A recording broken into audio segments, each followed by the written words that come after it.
Start here if you're starting from scratch with money.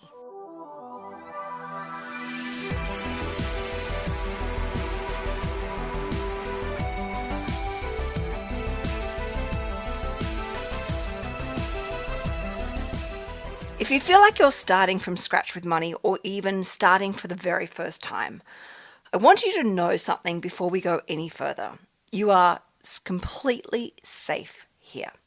And starting from scratch can look so different for everyone. For some people, it means no savings. For others, it means debt, like credit card debt, buy now, pay later. Or for many, it means no investments, very little in superannuation, and a quiet feeling that you should be further ahead by now.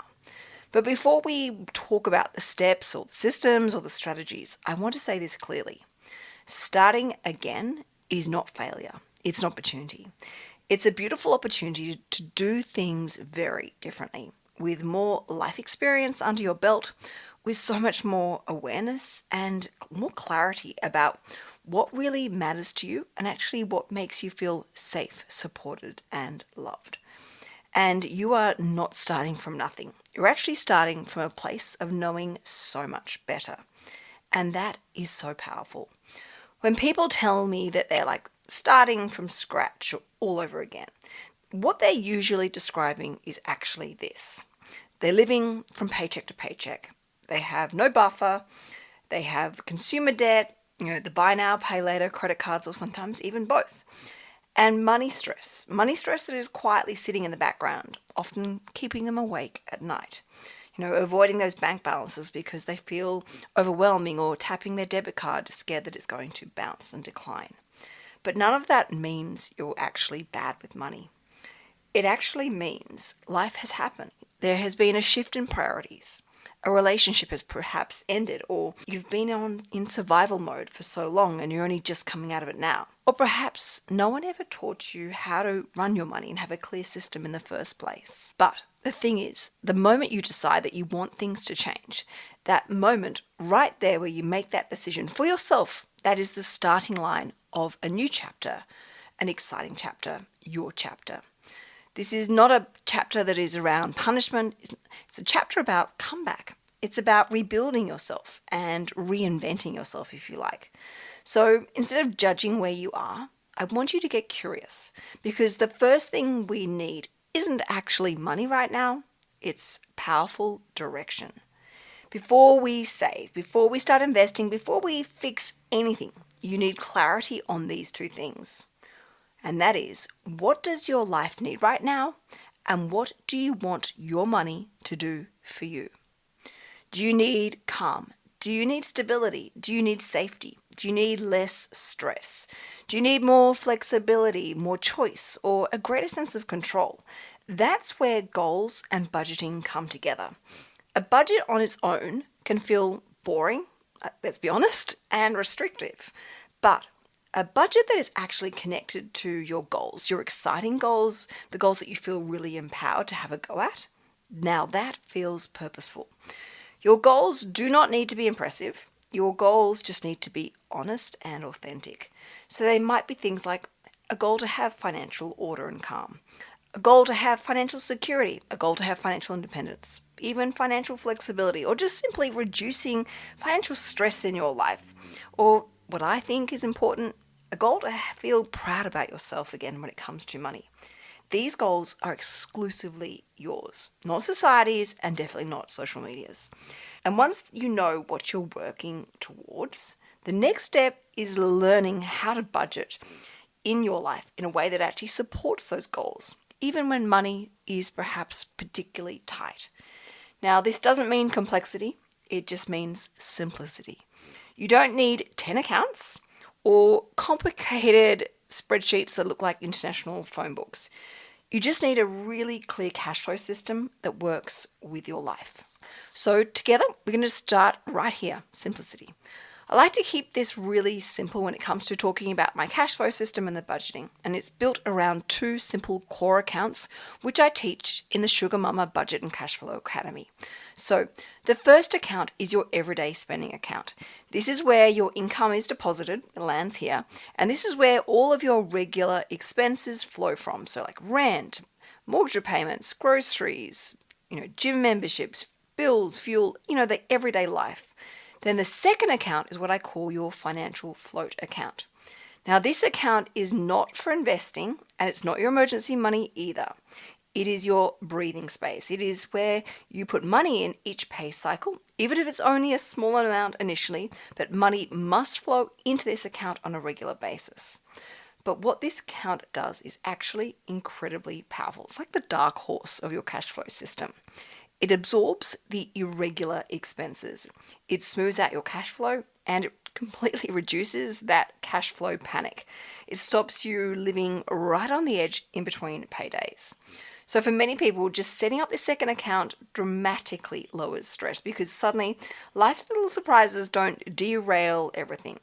They cover those strata bills, the quarterly energy or gas bills, the car rego and CTP, those Christmas presents, or that best friend's birthday gift. And once you've done your budget and actually set this very simple system up, you can clearly see what is actually left and what can be adjusted and where money can actually be redirected. But before we go and get tempted to use any spare money to chase these exciting goals that we're thinking about, there's one thing we've got to prioritize first. And that is, my friends, emergency money. Because growth without stability creates major anxiety. Emergency money isn't about being pessimistic. It's actually about being intelligently proactive or even intelligently protective. It's not about expecting disaster, but instead about giving yourself options when life happens. Having some money set aside is better than nothing at all, don't get me wrong. But the real goal isn't actually a generic number or formula like 3 months of living expenses. It's more than that. It's deeper than that. It's actually about having the right amount of money for your life. And emergency money, that is, your amount of emergency money, should reflect your real life risks. The kind of destructions your life could actually face, and enough time to recover without mad panic and enough space to keep moving forward. And this money should live in a separate account away from temptation. It should not be invested, it should not be touched for everyday spending or even irregular spending. And should you ever need to use this money, such as for an emergency only, replenishing that account balance is your number one first priority. What emergency money gives you is so powerful, and you probably don't realize this until you've actually got it there. But it gives you a sense of calm, it gives you a sense of confidence, it gives you a sense of financial resilience, and the ability to bounce back quickly. But just as importantly, it creates the environment where you can actually safely take on more risks in your life later on when you're ready, because you've actually built that safety net first. Emergency money takes patience to build it up, and it's painfully slow and boring. But you know what? That's okay. That's fine. You are not here to rush your growth. You're actually rebuilding stability first. And once that stability, that financial stability, is in place, this is where things can shift and start to accelerate into the next gear. But this is where we must start beginning first. And that doesn't mean we try and do, by the way, everything at once. It means choosing one small, consistent action that actually moves you forward. So let's talk about that.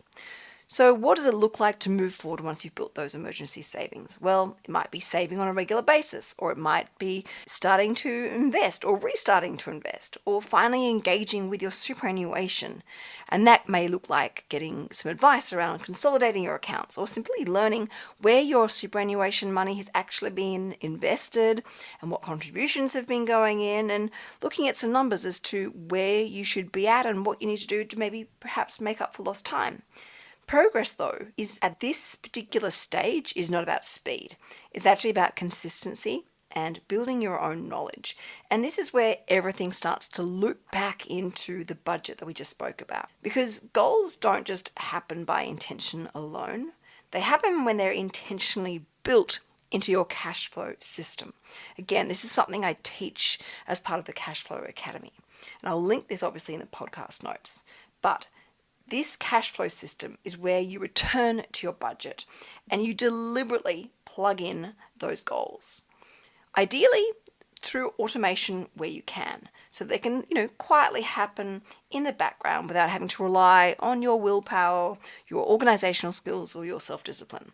But Once you start doing that, setting up the actual mechanics and prioritizing those goals in your budget, something really important needs to happen. You need to start tracking your progress. Not obsessively, not intentionally, but if progress isn't visible, your motivation will start to fade. Trust me on that. This is why I always say progress fuels success. So this is why you've got to be tracking your numbers and you can see what matters. Your cash flow system, your emergency money, your savings, your investments, your engagement with your superannuation, seeing that progress, even the small bits, the $1.50, I don't care what it is. This builds confidence within. And that confidence then goes on to build momentum. Now, here's something really important for you to remember. In the early stages, progress often shows up emotionally before it shows up financially. So instead of only checking the balances and the passive income, check in with yourself. Take a moment to take a deep breath and see how you're feeling. Since starting this progress, are you feeling calmer? Are you feeling less of avoidance around money? Are you feeling just a little bit more in control and hopeful for your financial future? Even just a 1% shift in your mindset is so powerful. Confidence always grows way before the balances do. And that's exactly how it should be. So if you're feeling overwhelmed right now, I don't want you to try and fix everything today. I just want you to take one simple step at a time. I want you to open up your banking app. I want you to look at the numbers. I want you to write them down. No judgment. That's just simple, refreshing awareness. And that's your starting line for change. From this very moment, you can build the cash flow system. You can do your budget. You can start creating space in your life to allow more money and to allow your goals to start being achieved and watch yourself financially flourish. You can choose one simple goal if you like. That one simple goal that you would feel so proud of achieving, particularly as you look back in a few months' time or even at the end of the year. You start to feel stable. And then from there, you can continue on to grow and stretch for bigger, better things should you wish. But starting from scratch is never a disadvantage. It is a chance to rebuild your financial life with clarity, with intention, experience, and self-trust. Something you can be deeply proud of and something you built carefully, intentionally, and of course, deliberately. You're never behind. You're at the beginning. You're at the beginning of something really exciting, and that matters. That matters to you, and that actually really matters to me. Now, if this episode really resonated with you and you'd like me to continue on sharing more beyond this point of doing your budget, building your cash flow system, and working on those simple goals, make sure you send me a DM on Instagram and let me know your thoughts. And of course, in the meantime, please take the time to share this episode with someone who really needs to hear about starting or restarting from nothing. Because remember, it's not the end. It is just the beginning of a very exciting chapter. Now, if you ever have any questions where you'd like me to answer your start here, or you have any particular topics that you want me to address on either Sugar Mama's Fireplay or Start Here, just contact me through Instagram at SugarMamma TV or, of course, Canna Campbell Official. All right, I'll see you next Monday for Sugar Mama's Fireplay. Ciao for now.